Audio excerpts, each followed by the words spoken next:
Ani, bonjour, Tanzi Sega, welcome everyone. My name is Nochmoen Mushkogiashk, better known as Philip Cote III.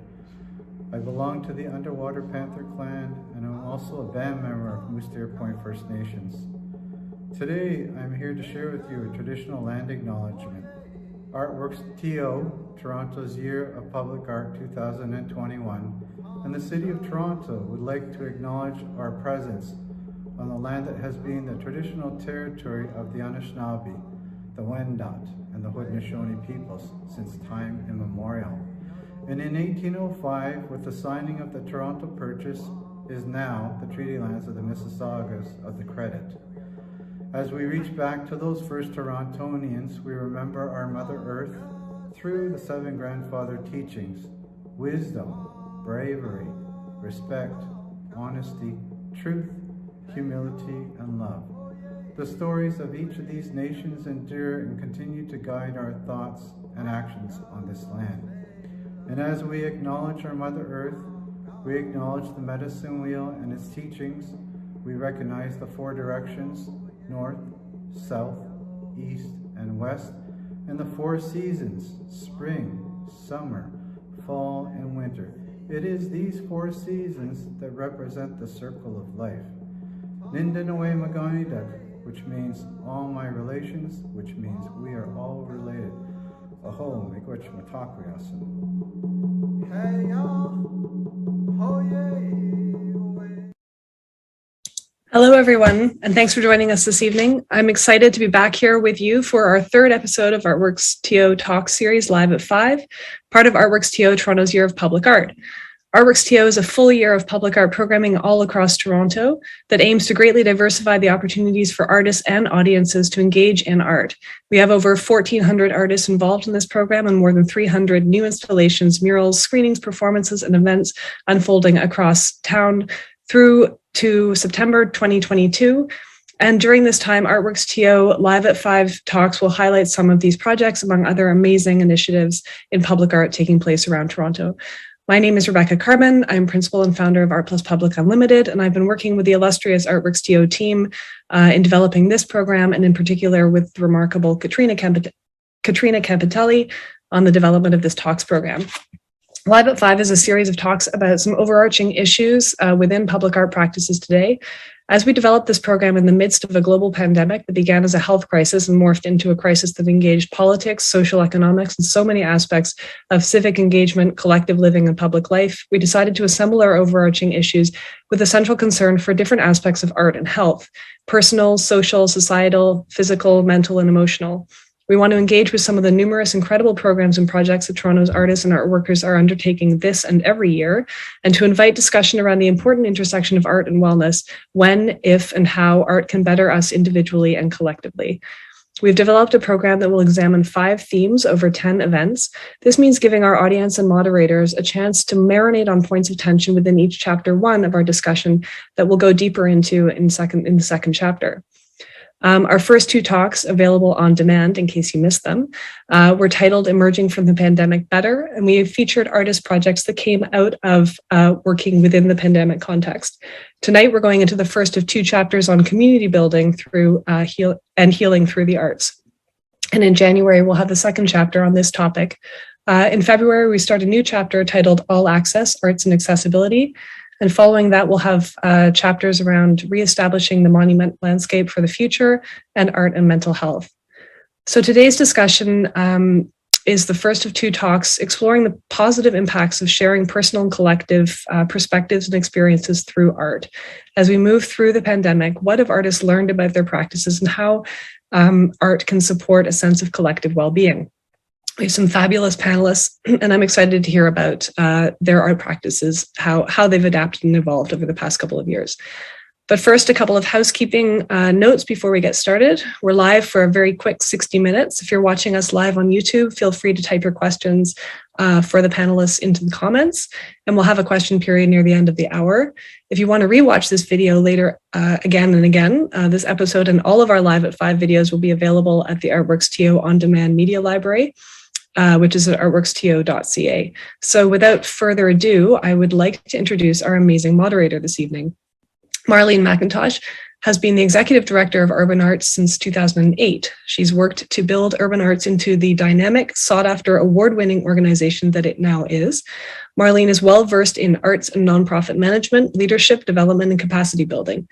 Utilizing the arts for change, Marlene works to ensure that arts are front and center in local communities and that young people have access to quality programs, services, and resources, and that their voices are included in decision-making processes. Marlene is a recipient of the Black Business and Professional Association's Woman of Honor Award for Excellence in Services to the Community. It is such a pleasure to have you with us this evening. Marlene, over to you. Thank you, Rebecca, and thank you for the wonderful introduction. Welcome, everyone, and thank you for tuning in this evening to this evening's Live at 5. We have a super talented lineup of artists for you this evening to hear from. And so they're going to be sharing some of their insights into what it means to utilize the arts for community building and wellness. So without further ado, I am going to now go into introducing our panelists to you. At which point, once I've read each panelist bio, they're each going to go into a bit of a presentation and to share with you some of the things that they do in their practice to support community building and wellness. So I'm going to begin with our first panelist, Winnie Tron. Winnie is a Toronto artist working with drawing and collage to explore ideas of identity, feminism, and fantasy, along with digital art and animation practice that includes public art and community engagement. She has exhibited across Canada, in the US and Europe, with solo presentations at Volta, New York Art Fair, Pulse Miami Art Fair, and Art Toronto, and is a 2017 recipient of the Chalmers Art Fellowship. Her work is in the collection of the Nerman Museum of Contemporary Art in Overland Park, Kansas, Doris McCarthy Gallery at the University of Toronto, and the Bank of Denmark and EQ Bank. And so now we're going to hear a presentation from Winnie, and we'll go to the next person after that. Winnie, take it away. Yeah. Thank you so much for the introduction. So yeah, to speak about my practice, there are different facets of my sort of immediate studio practice, which is more very solitary and very embedded in the sort of analog art making, currently working with drawing and collage. However, the sort of expansive part of it is that in veering into this animated realm, I've been able to engage more with community building and through workshops that sort of disseminates the skills that I've sort of cobbled together in my own budding animation practice. I've been able to sort of bring together the community in different ways. So specifically with the U-Moon animated light project that was created in partnership with Public Art and with community partners, Cecil Community Center and the Chinese Gospel Church and the OCAD Center of Emerging Artists and Designers. This was a project that was pretty much born from the pandemic, and it was to sort of engage and create work during a time of celebration, but also that really tapped into an unfortunate time of, xenophobia and a lot of rising violence in the Asian community due to, offset by all this other pandemic stuff. So just to go back to the previous slide with, this is my lovely son. So this pandemic project was actually entirely online community work. So it was a digital workshop that allowed participants to engage during a time of isolation. We had a lot of restrictions then, and at a time where the community would celebrate Lunar New Year, we couldn't get together with our families for the most part, let alone share these ideas of celebration. So through the series of workshops, there was a lot of dialogue and storytelling and a lot of just sort of remembrances and sharing for those participants who are not necessarily part of the community in that they don't celebrate Lunar New Year, but it was a great sort of way to access this part of our culture through art. So the outcome of this project was a community collaborative stop motion animation. So throughout 5 workshops, I led just different skills-based lessons. So there was a lot of storytelling involved, inspired by a lot of the motifs from the Lunar New Year. So in this particular slide, we have the paper cutting that is very iconic of the celebration, and the home decor you would see during this auspicious time of, you know, wrapping up the year. And so the interior, the center image is the sketch that are presented to the group, inspired by the moon door, which is a very unique symbol of an entryway from one world to the other, and also calls back to the lunar motif of the times, and also the staging element. So the idea was to present this stop motion animation created by the participants in the center moon.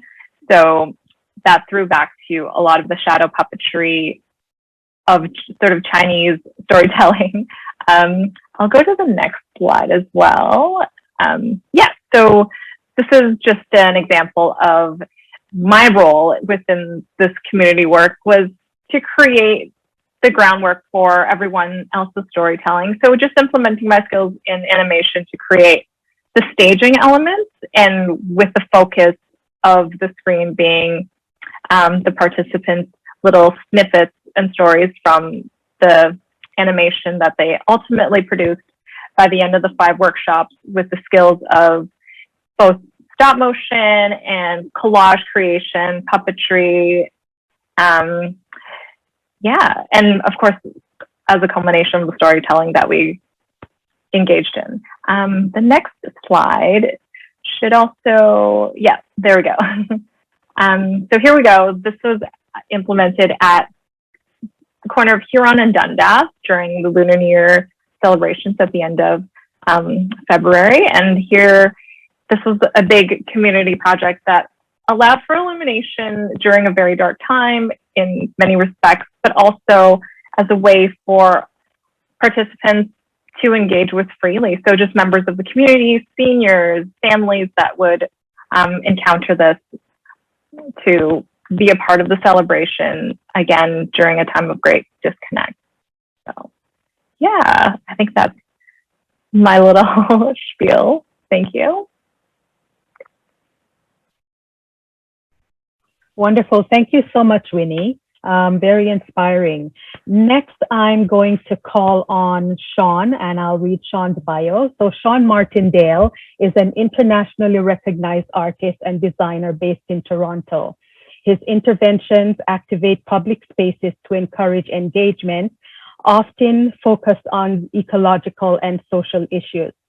His playful work suggests alternate possibilities for existing spaces, infrastructures, and materials found in the urban environment. Frequently, he uses non-traditional materials such as salvaged goods and plants in ways that prompt conversations and interaction. Martindale has also led large projects with communities across the GTA, including the tallest mural in the world. That's an amazing feat. Currently, Sean is the director of Public Art No. 9 Contemporary Art and the Environment, an award-winning environmental arts charity.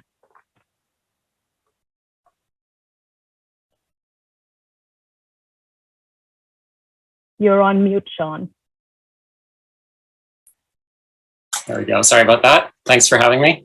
I was just going to say, similar to Winnie, I guess I've got these 2 streams to my practice.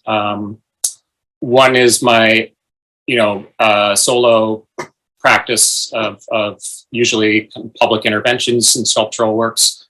And then I've also got a community arts practice, and I mean, they sometimes cross over.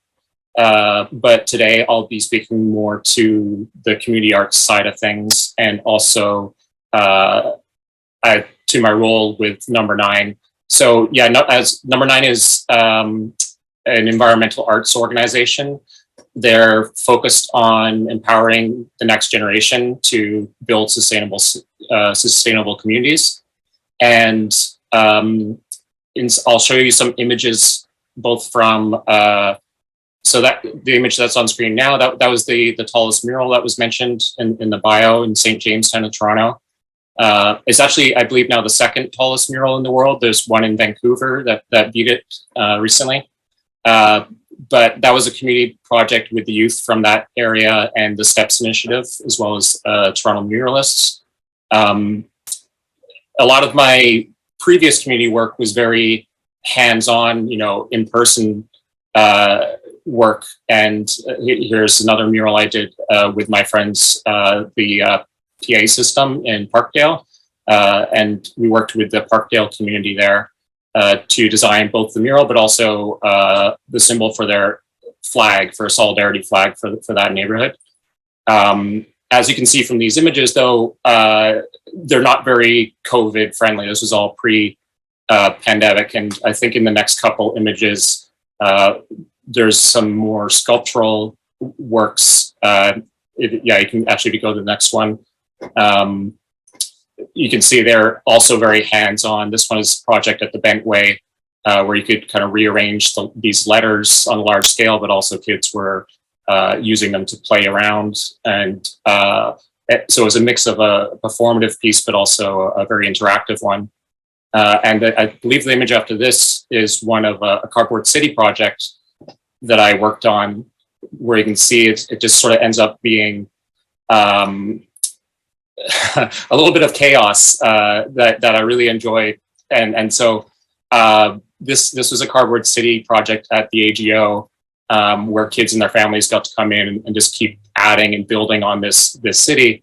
And I'm hoping that before long we'll be able to return to those kind of hands-on community activities. But the project that I'm going to show you some images of next is one that was with the number 9 that I'm working with right now.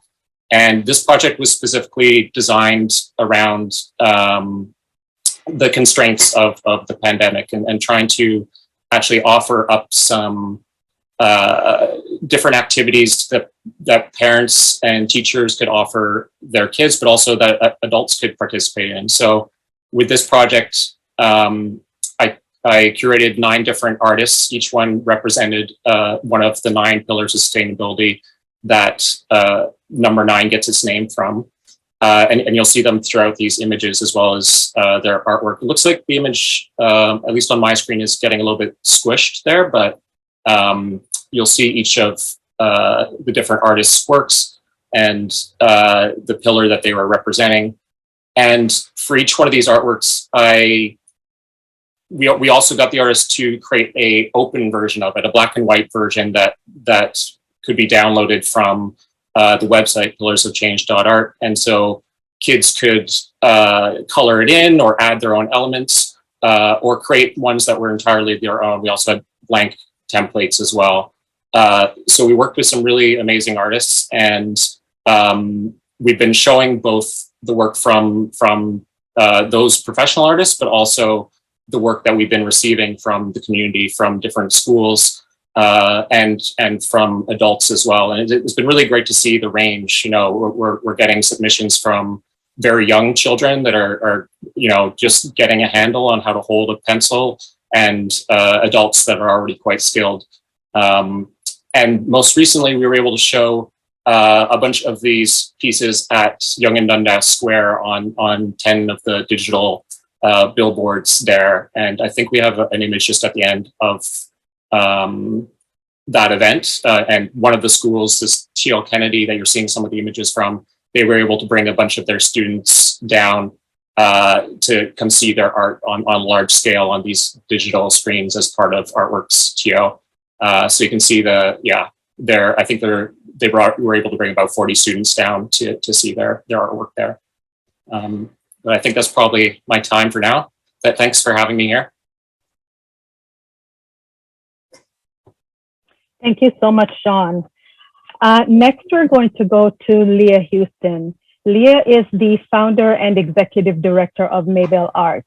She has been cultivating a dynamic, multidisciplinary community-based arts practice for almost 20 years. Her work incorporates public space transformation, performance, and community repair with people of all ages and backgrounds.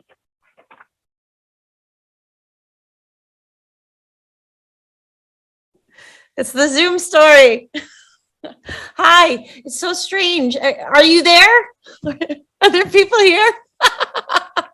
I see all my beautiful co-panelists, but I don't see any of the audience, but I trust you're there.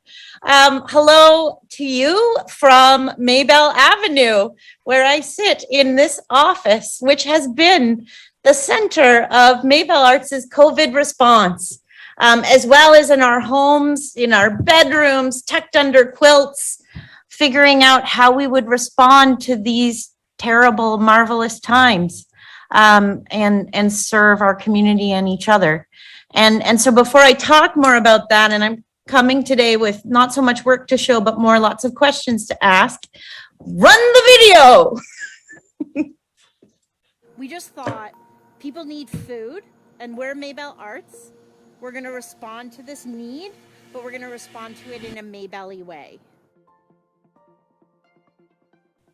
It doesn't feel that different from being an arts organization and providing food, because in a way it is an artistic, you have to have an artistic eye for it.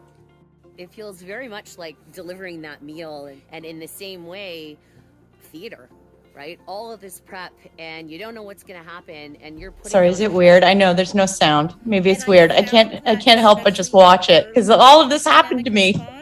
That theater mind was so useful. So it's not just about how do we get that food to that person as quickly and efficiently as possible. It's about how can we make this beautiful? How can we make this an exciting experience? How can we make this fun? That's a lens that artists bring. All right, there you have it. So yes, for the past almost 2 years now, MabelleArts has been working very closely with residents in our community to bring food to people who need it.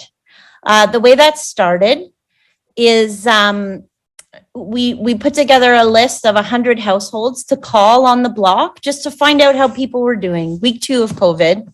And we didn't know what would happen from doing that, but it was very clear people were worried about food. And the food bank had been closed down, programs where people were getting meals had been shuttered. And so it became quite, I don't want to say easy, it was a lot of work, but simple to formulate a response because community members had been so clear about what was needed. And so we began with a delivery to the door program serving 10 of the most vulnerable households. Today, we serve over 550 households on the block weekly with a full service, outdoor, open air food market, food bank that feels like a food market. And we're now in the process in our journey. I mean, all the way along, we've been asking ourselves, because we are artists, what does this mean artistically, and what is the artistic possibility of what we're doing? How can artists do service in a different way? Particularly for us in our neighborhood, what we call the Maybelle Pantry has been the only way, especially in the worst times of the pandemic, where people could actually be together face to face. And so how can we infuse those moments with art has been the question that's been top of mind for us, as well as what is it about artists and the way artists work that allow us to make a response that is nimble and quick and also joyful. That's really been top of mind for us. And so I don't know how much time I have left, but I guess those are the kinds of questions that I'm bringing today and that I'm excited to talk about with other panelists. You know, what is the role of the artist in a time of emergency? And how do we respond as artists and not lose the piece about the art? For a little while, it's felt like, oh God, like, are we still artists?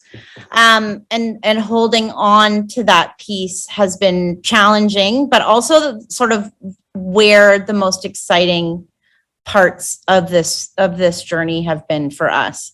So I think I'll leave it there, but hopefully we can talk more about that when we get to the question time. Thank you, Leah. Certainly questions that we've all grappled with over the last almost 2 years. Yeah. Next, we're going to go to the Black Speculative Arts movement. We have Queen Kukoyi. I hope I'm saying that right. So just a bit first about BSAM. Black Speculative Arts Movement Canada started in Toronto to empower, elevate, and evolve outlets of representation for artists in the Afro diaspora, including Black African, Afro-Indigenous, and Afro-Caribbean descendant people who push imaginative boundaries, thereby contributing to broader and more vivid visual language of Blackness within art education and the arts industries. So Queen Kukoyi is a queer femme presenting mother, educator, activist, and international artist with 20 plus years in the community arts and justice sector. Queen explores spoken word poetry, digital collage, and animations that touch on concepts surrounding the Afrofuturistic meditative space.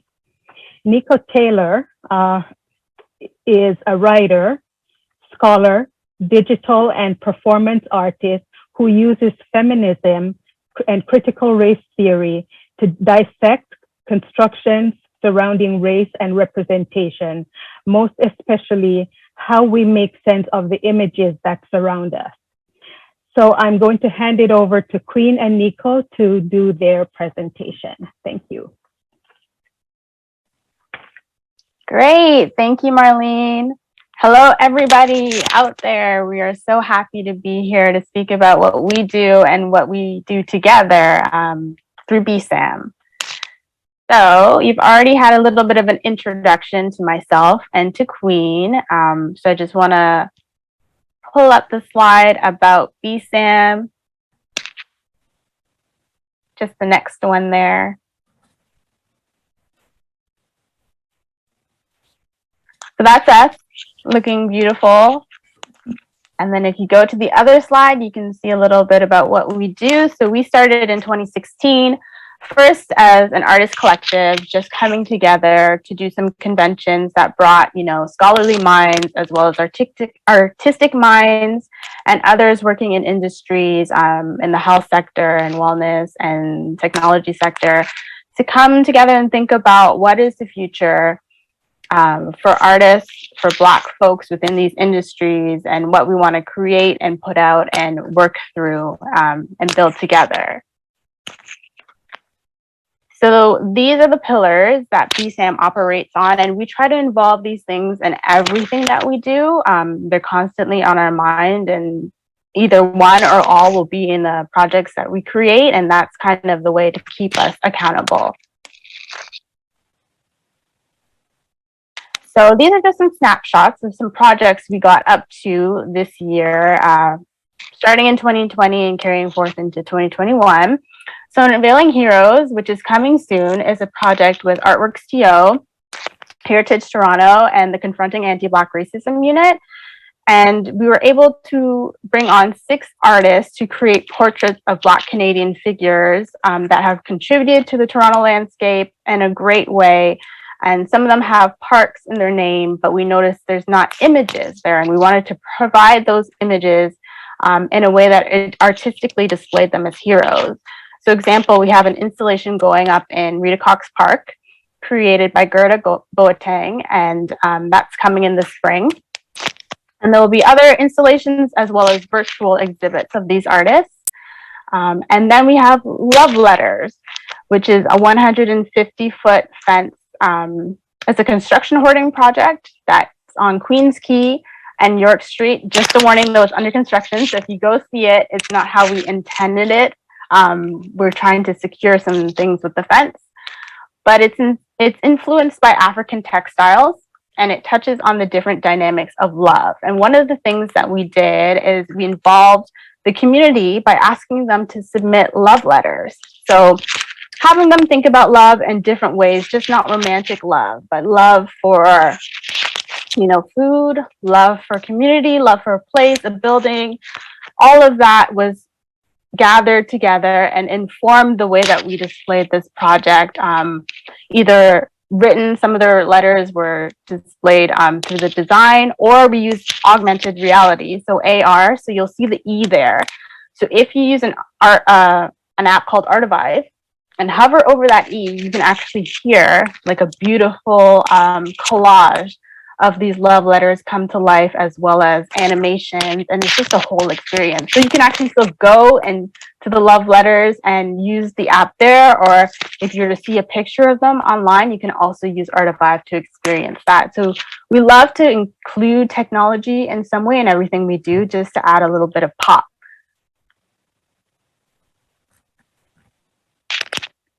So you see here we have the first part of our Earthseeds project, which will probably be our main focus and how we can exemplify community building and wellness through art. So with the Earthseeds project, which was part of our artist residency with the Toronto Waterfront, which is supported by Waterfront Toronto and Waterfront BIA, and it focuses on constructing community healing spaces for people to consider the seeds that they're planting in their own lives. And it touches on concepts surrounding Afrofuturistic meditative spaces.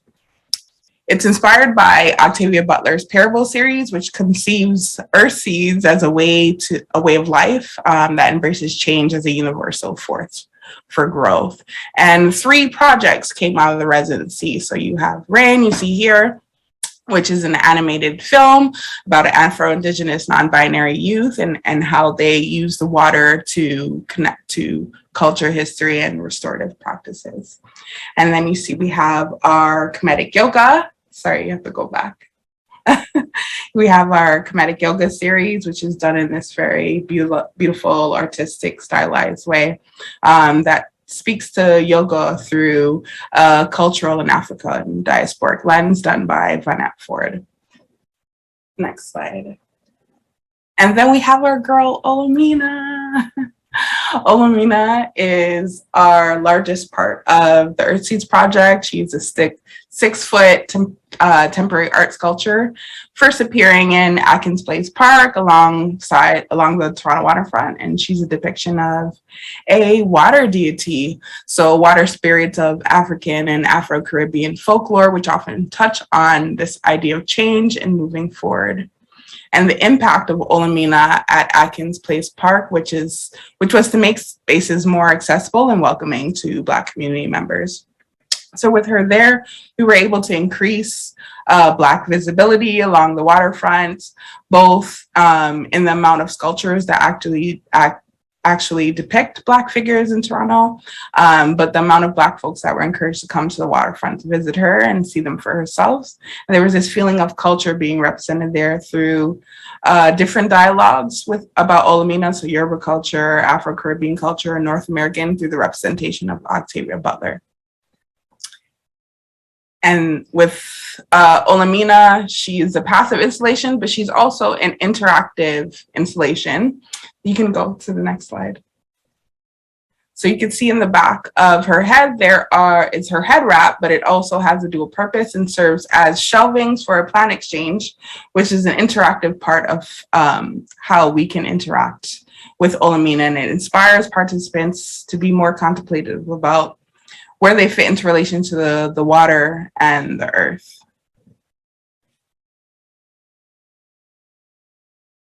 And then lastly, we were able to do a film that was commissioned by Confronting Anti-Black Racism Unit called Among Us. It was an experimental short film by Paul Ohansi of Ohansi Films.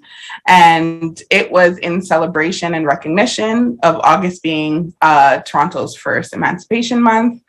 And it explores the relationships of societal constructs and how anti-Black racism negatively impacts our mental health, and includes a dialogue about how we can freeing of constraints that inspires us and others to do the same. And that's our information. So if you want to learn more about us or any of the things that we do, that's where you can find us.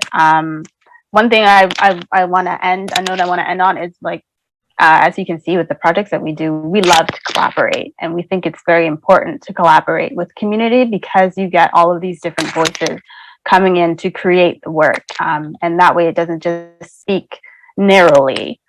When you put the art out there into the public and into a community realm, we believe that it should have various views, and that's what we try to do through our work.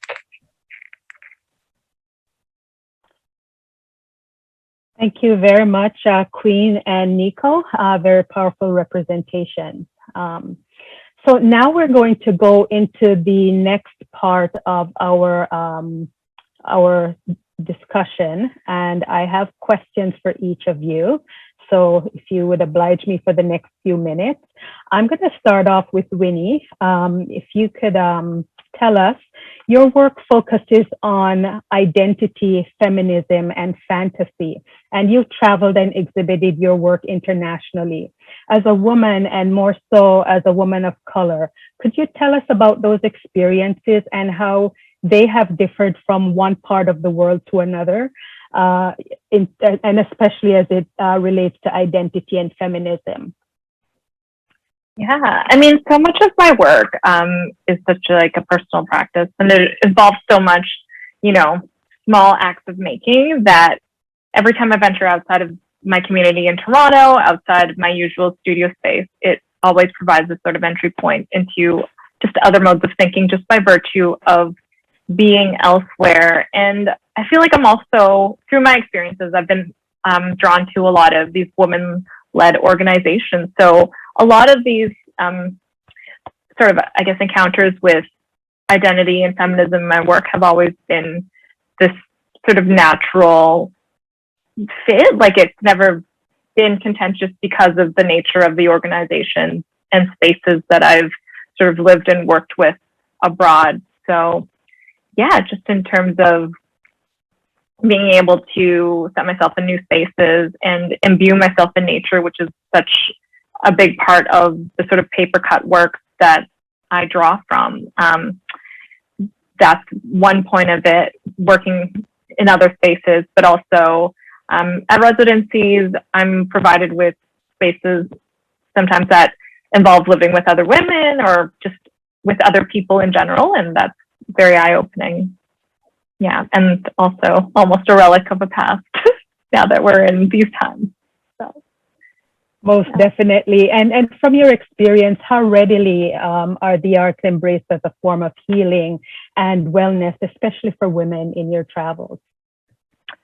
I guess currently, I think the only way to quantify that is when there are sort of barriers that need to be overcome. And so apart from physical and language barriers, the way the art has sort of been embraced for me, the only example in my personal life is how parenthood has been embraced by these organizations. So in 2018, I gave birth to my one and only child. And in 2019, I was accepted into this wonderful scholarship residency in Bruce Bow, at the Bruce Bow organization in Gotland, Sweden. And the biggest barrier was just being bold enough to ask if I could bring my family. And I was lucky enough, because I guess it's also the Swedish way of life, is to embrace this sort of family inequality. And I was able to live and work with my child, my really young child, and my partner, just as a way of sort of really healing from the act of childbirth, and also from the hiatus that sort of upheaval of, my previous life does present. And yeah, it's been very nurturing. And then there are different institutions that I've worked with that have also been embracing and supportive of this sort of community well-being, by also allowing me and making accommodations to bring my child to install a show in Ottawa. Then that was the Saw Gallery organization, where different really subtle ways of supporting is, like, they put me up somewhere very close to the gallery so I could go back and forth if I needed to be with my family. And just accommodating sort of community life and networking spaces, dinners, when possible and when appropriate, to just bring the kid along. And that's been different ways where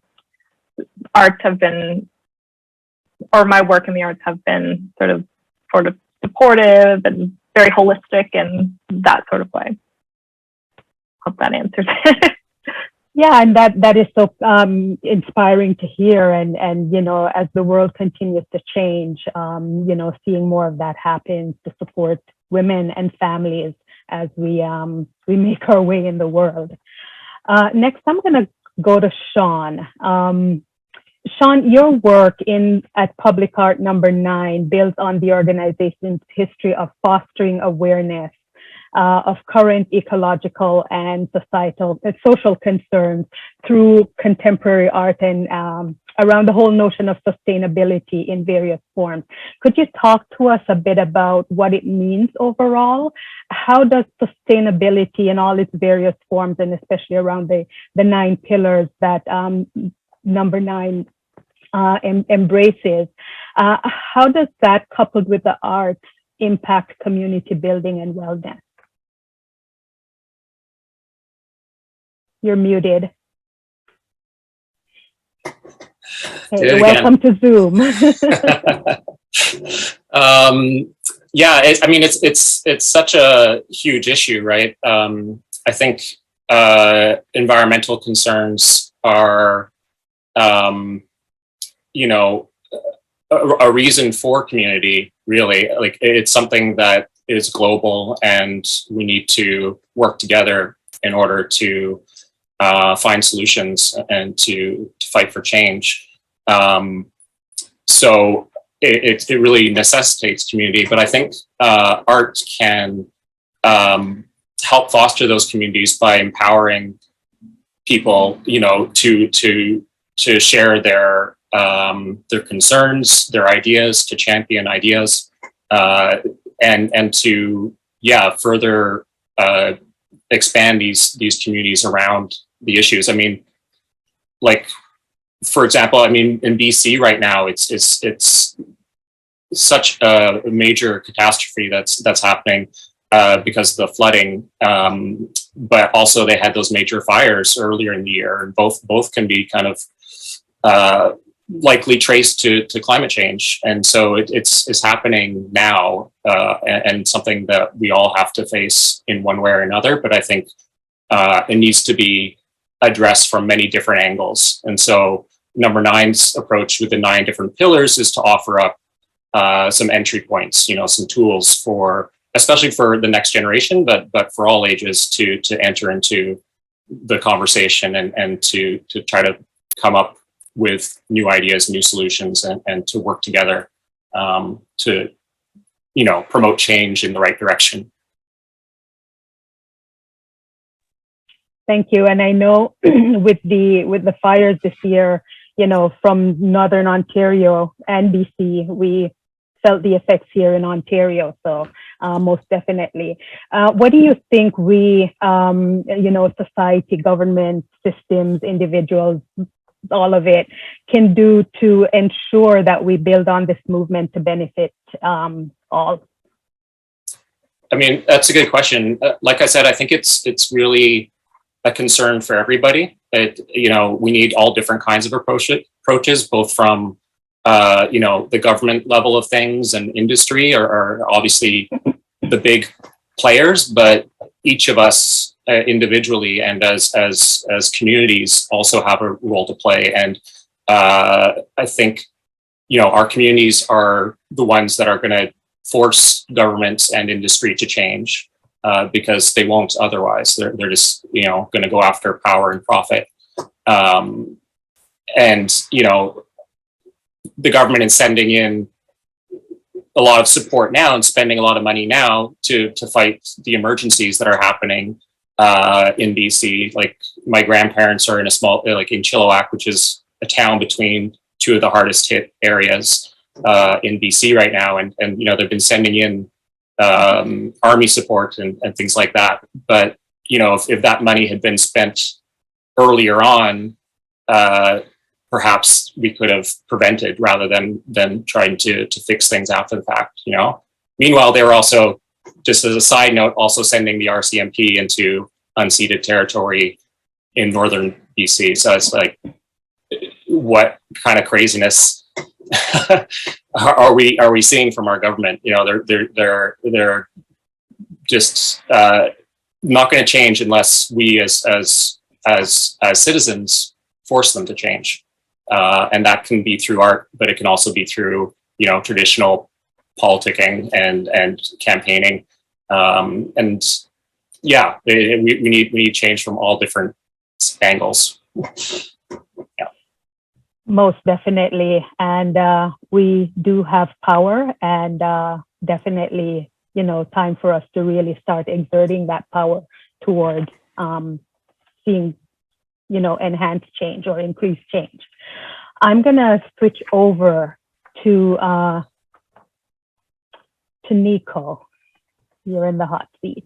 So Nico, loved your presentation. Could you, you know, for both you and Queen, but could you define for us the idea and the practice of speculative arts? I know it's not a term that's super popular. So could you, you know, just delve into that a little bit more? How are speculative arts expressed, particularly as it relates to community building and fostering wellness?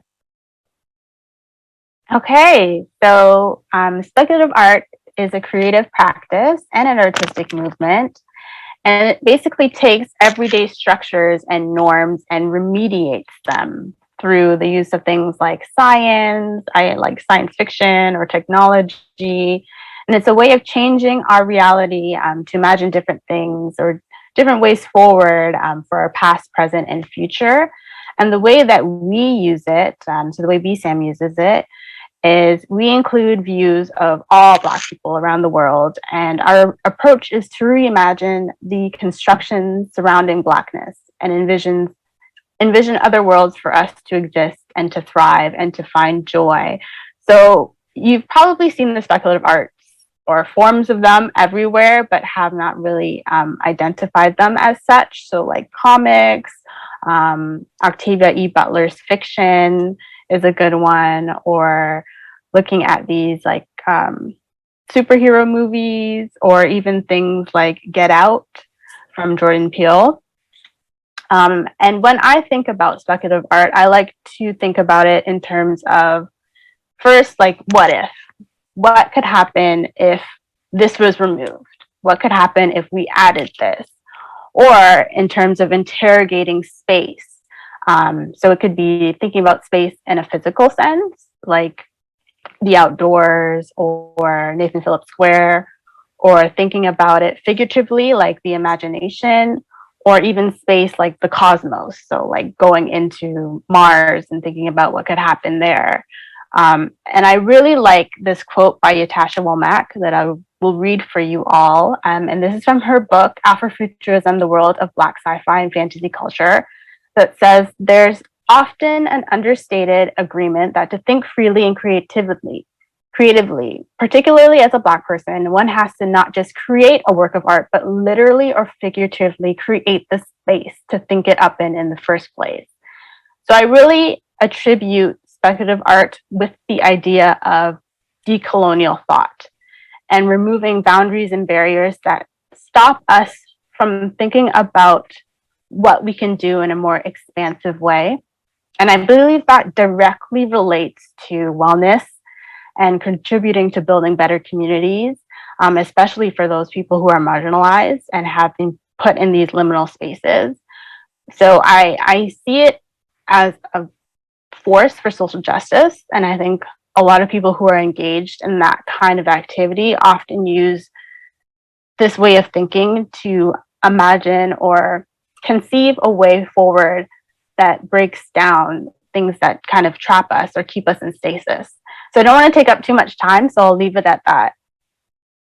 Thank you so much for that. I love the idea of interrogating space and using speculative art as a force for social justice.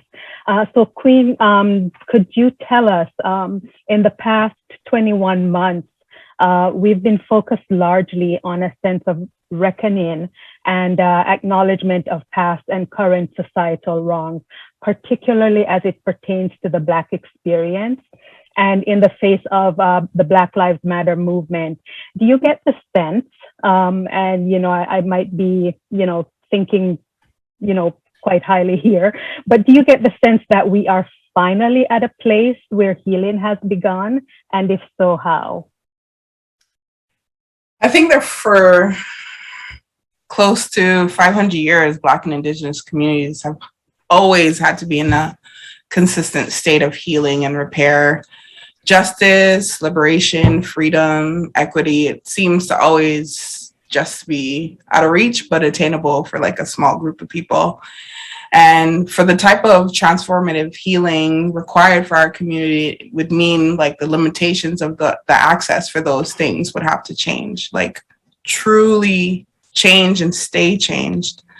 Because as long as power is viewed as scarce and not viewed as something that can be shared, we'll remain in this sort of cyclical stasis where Black and Indigenous folks are always having to be in this state of resilience. In Octavia Butler's Parable series, which much of our work is inspired by, she says the only lasting truth is change.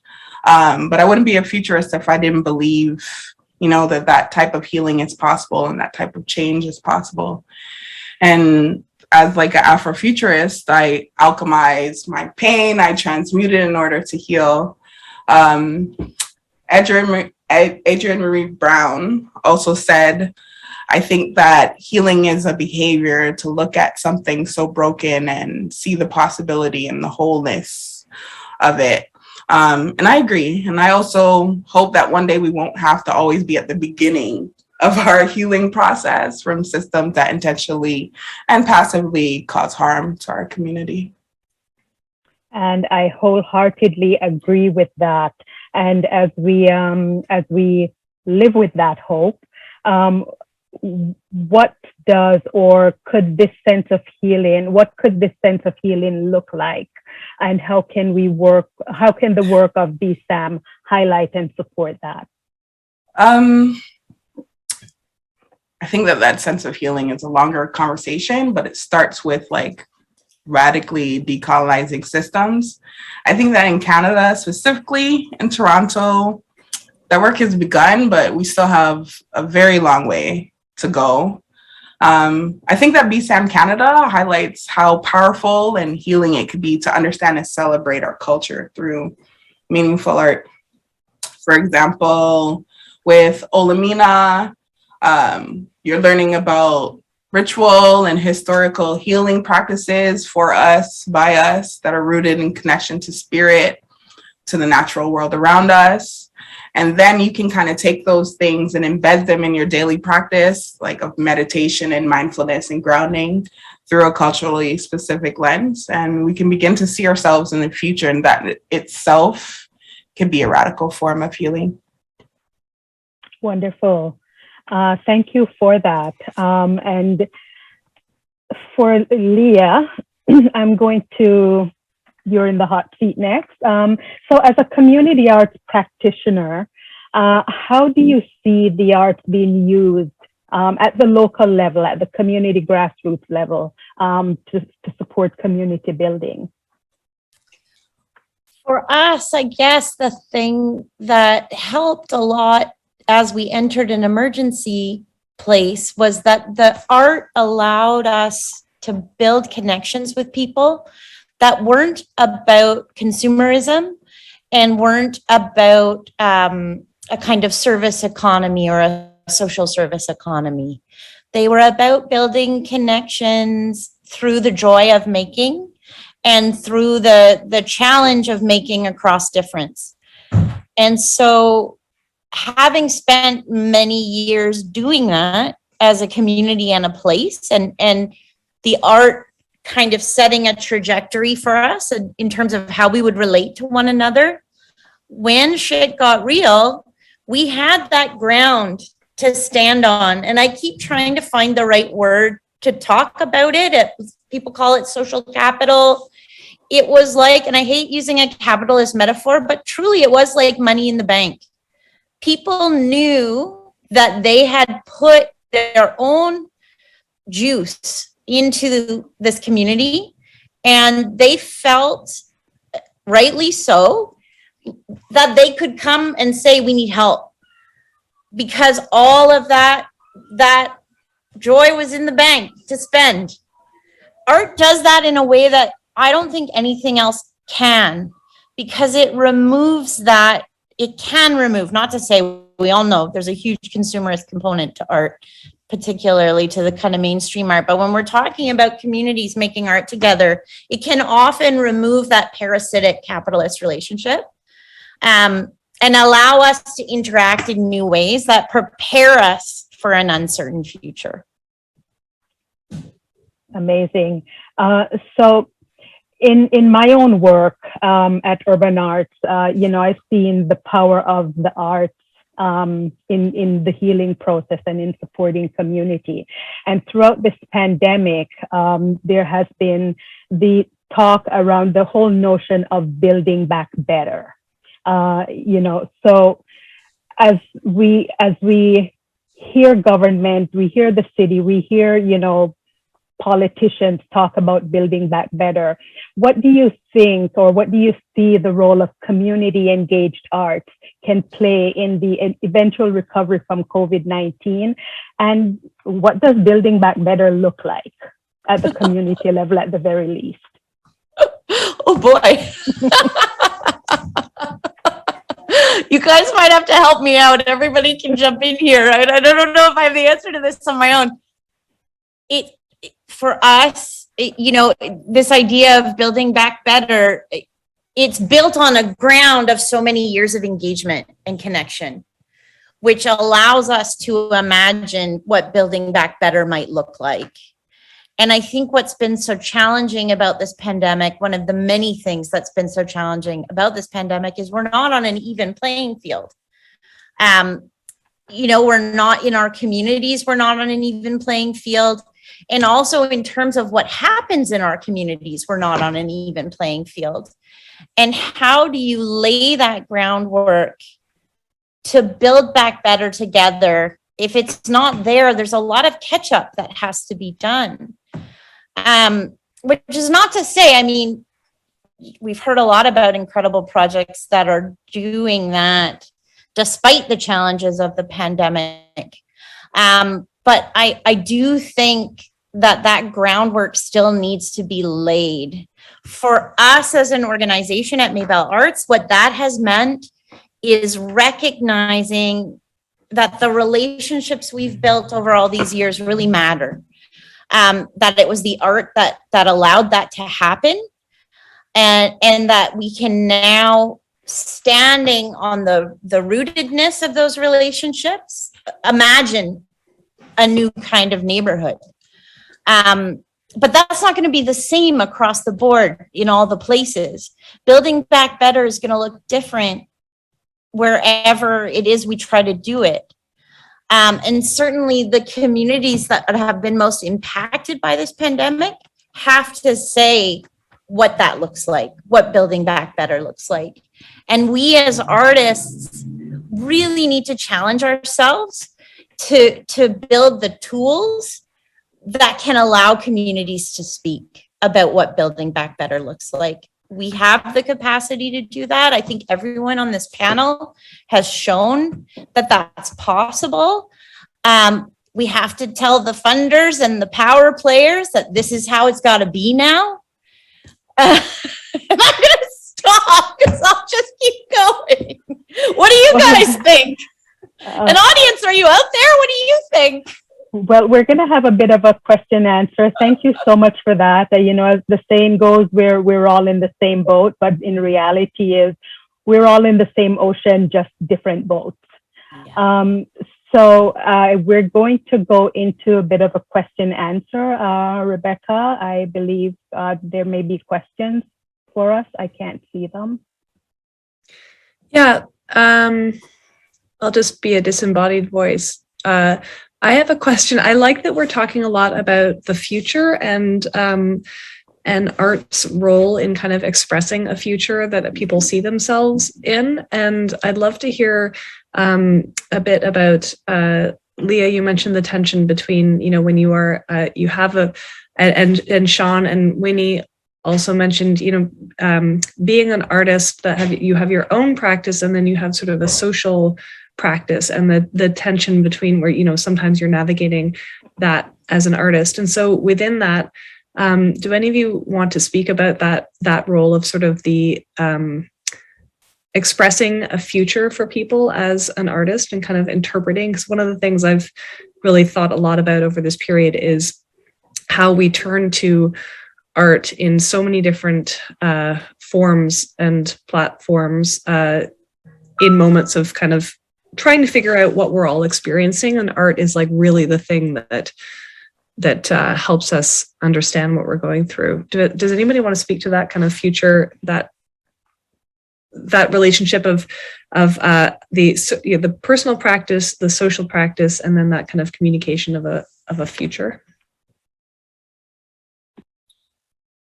I think for the from the environmental side of things, I think that's really important. I mean, the issues are so huge that it can seem very overwhelming and hopeless at times. And that goes to a lot of the social issues that we're facing right now as well. And so I think art's role in helping people to both understand the situation better, but also to, in some cases, provide a bit of hope or reason to rally together. I think it's very important. And so, yeah, those ideas of putting out possibilities, putting out potential futures is very important. And on that idea of the Build Back Better, I think we really need to keep the pressure on, because throughout this pandemic, the people that have been hit the most are the people that were already the most marginalized. And, the wealthy just became wealthier during this period. So we've seen kind of an exacerbation of existing issues, while communities have, I think the hope that we've found in it, is the banding together within communities, and seeing how resilient some of the communities that we've been able to either create during this time or just continue to foster during this time. I think that's where the hope in it resides, but we really need to put that pressure on to build back better, because it's not going to happen if we don't. Thanks, Sean. I like the thinking about where art practices sometimes push up right against food delivery and things that it's hard to explain as an art practice. And so there is something to this being towards a view of the future or expressing something. But I'd love to hear, because Leah, you mentioned it. How do you explain that as an art practice to somebody who's having their food delivered to them, and why is that? And is it even important that people know that? How do I explain it to you? I don't know. Here's what I do know, though, is it's such a different experience. What people tell us, because obviously the people who are coming and getting food from us, we're not the only game in town. Like, they've been to other food banks. What people tell us over and over again is that they experience joy when they come to Maybelle Park and get food. And I do think that we're living in a time where the arts can do a lot more to innovate in spaces that maybe we've feared to tread, or spaces where we just haven't.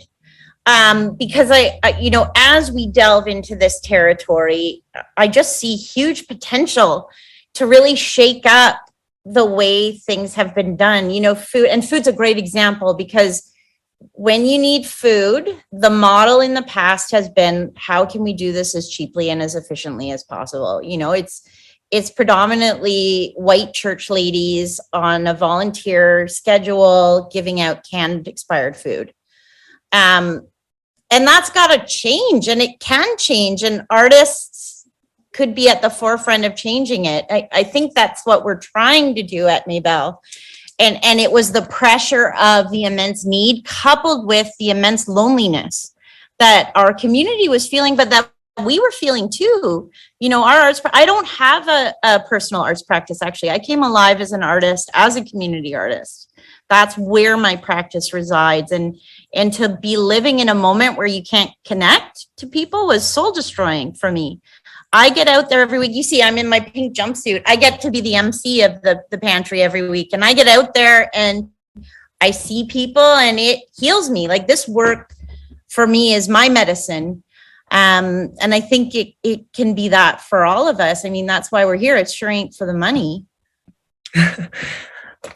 Queen and Nico, when you hosted the monumental dialogues that we had at the end of October, you also mentioned joy as such an important part of the practice of kind of getting people to speak about things and feel some sense of optimism. Did you want to? And Winnie, I think we also have things to say about joy, and then Marlene can wrap up. I think that joy and maintaining Black joy has been what's kind of, you know, keeping us doing liberation work going.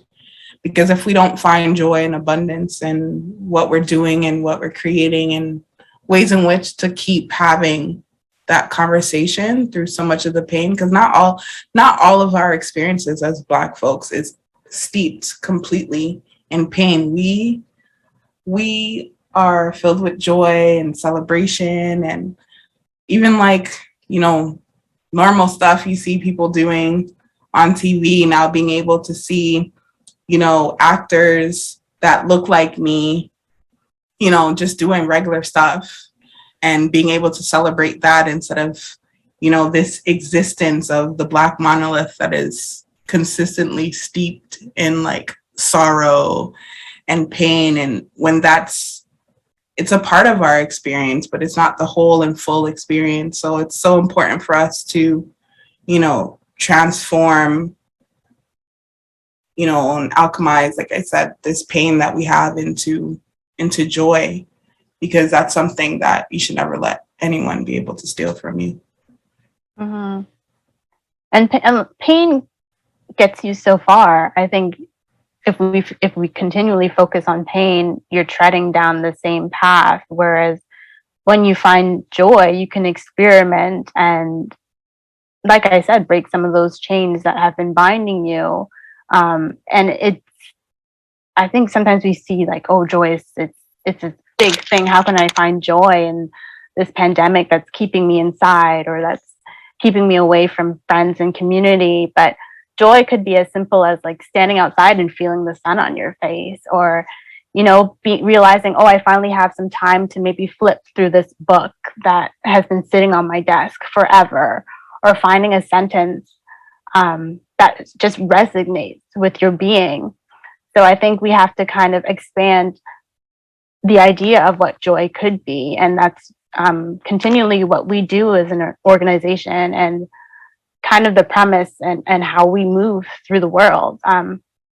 For me, the pandemic sort of opened this space to reconsider, how do I relate to myself? How do I relate to my friends, to my family, to infrastructures around me? And Marlene, you mentioned this as well, is that, you know, there's a lot of things that the pandemic exposed, things that were not working for us. And now we are at this point where we can sort of push to create things that will better serve us and to create joy for larger amounts of people. And we're kind of existing in this, like, apocalyptic science fiction book right now. It's feeling that way a little bit. But there's so much to learn from that, and what we want to do going forward. And yeah, just making a way for us that is more equity focused and finding those pockets of joy. And I guess for me, just to piggyback on the heft of what you both just said, for me, the joy within the sort of community building practice is just being able to sort of, I guess, open up my very isolated practice on during even a regular, version of life. It's very insular, it's very meditative and one-on-one, and to expand that into this community participants who are just interested in learning and the ability to disseminate like very hard skills, like the ability to do animation with a group of artists and non-artists, and to empower them with the ability to tell stories with accessible softwares and materials and really open skill sets. That's been a real joy for me, is to pass on this joy and spark of just making stuff on the fly and having like show and tell at the end, which is kind of what this is also seeing what other people are doing. And that for me is that sort of wholeness that comes from, community, whether that's like networking or just sharing what we all do. So, yeah.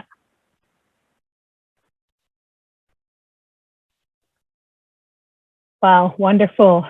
Thank you all so much. This has been a truly enlightening evening. I think COVID-19 is, it can be said, COVID-19 is where the arts and social issues collide, and where we begin to really look at how the arts can impact the social determinants of health.